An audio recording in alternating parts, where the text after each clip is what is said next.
Hello and welcome to this video guide. I will share with you step by step how to upload a design product in Qikink.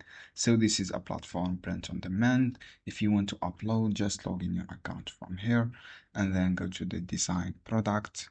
When you go to design product, you will be directed to this page. Click on choose your category or collection you want to upload, for example, a t-shirt, and then click continue. From here, choose your price or start size of t-shirt, click continue.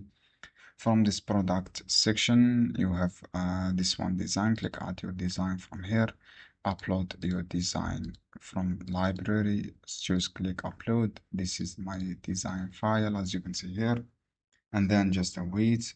From this section, this is your design. As you can see here, this is a template. You can increase the size, decrease, choose the category as size, choose your background color, all details here, and then click on save option.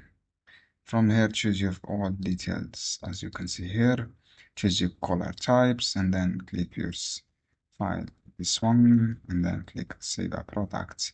Basically, this is how you can do to upload your design or artwork. So I hope this guide helpful for you. Don't forget give like and give share this